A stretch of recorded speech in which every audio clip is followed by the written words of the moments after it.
C'est une grande satisfaction pour nous de vous annoncer à l'issue du Conseil des ministres de ce jour 15 janvier 2025 l'adoption du décret portant fixation du taux de l'indemnité de logement pour le personnel enseignant et d'encadrement ainsi que des indemnités d'astreinte, de technicité et de logement pour le personnel de l'État, de nouveaux emplois spécifiques des ministères en charge de l'éducation nationale.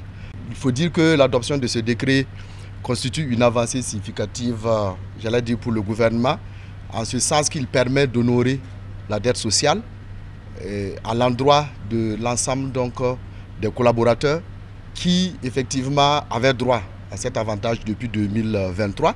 Mais vous vous souviendrez que son Excellence, le président du FASO, en avril avait demandé à nos collaborateurs justement de patienter, de consentir l'effort patriotique, et dès que la situation va s'améliorer, alors donc le gouvernement prendra les dispositions pour honorer cette dette sociale. Alors cette décision du Conseil, il faut le dire, est un acte fort et symbolique. Voilà, loin d'être, si vous voulez, un acte, une avancée administrative, ce décret, dans ce contexte de crise, est une reconnaissance concrète du rôle essentiel que nos collaborateurs, que sont les enseignants, jouent sur le terrain, de ce rôle fondamental que nos collaborateurs jouent dans la refondation de notre société à travers leur dévouement dans l'enseignement au sein des écoles. Ce geste en faveur de leur bien-être est le reflet de la reconnaissance du gouvernement envers l'ensemble de ses collaborateurs. Avec la vision et l'engagement de plusieurs autorités, notamment le chef de l'État, son Excellence le capitaine Ibrahim Traoré, et de son Excellence le Premier ministre, cette vision et cette volonté accordée au secteur de l'éducation, ce décret traduit effectivement de manière concrète cet engagement à accompagner le secteur et cet engagement à reconnaître l'effort fourni par l'ensemble de nos collaborateurs. De façon concrète, comment la liquidation de cette dette sociale va se faire? Il faut dire qu'à partir de février 2025, au regard de l'ampleur ou du montant de la dette sociale, ça fait environ 31 milliards pour les années 2023, 2024 et 2025. Et au regard de la trésorerie, le gouvernement a décidé d'étaler et de répartir cette dette sociale sur l'ensemble de l'année. Alors, le pays a été divisé en 4 zones en ce qui concerne la liquidation de la dette.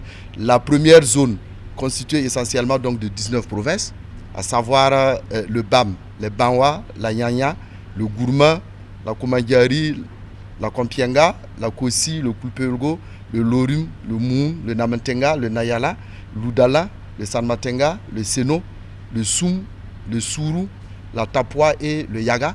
Naturellement, les agents de ces provinces verront leur indemnité corrigée au cours des mois de février et mars. La deuxième zone est constituée essentiellement de cette province, les Balais, le Boulgoum, la Komoé, le Kouritenga, le Passoré, le Yatenga et le Zandoma.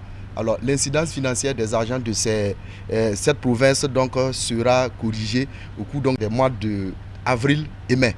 Alors la troisième zone est composée de 15 provinces, notamment le Bazega, la Bougriba, le Ganzourgou, le Yoba, le Kenedougou, le Kourouéro, la Léraba, le Naouri, le Nombiel, l'Oubritenga, le Poni, la Sicily, le Tui, le Ziro et le Zoumouéro. Alors, l'incidence financière de ces 15 provinces sera corrigée en juillet et septembre. Et enfin, la quatrième zone qui est composée des provinces du Boulkemde, le Oué, le Kadioro et le Sanguier, le traitement de l'incidence financière des agents relevant de ces provinces se fera sur la période d'octobre à décembre.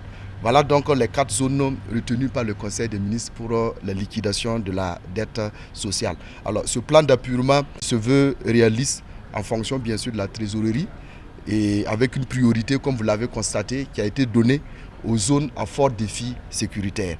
Voilà, cette initiative reste un message fort. Un message fort à l'égard de ceux qui, chaque jour, dans des conditions parfois difficiles, forment les générations futures. Ces derniers méritent pleinement de voir leurs efforts reconnus et récompensés.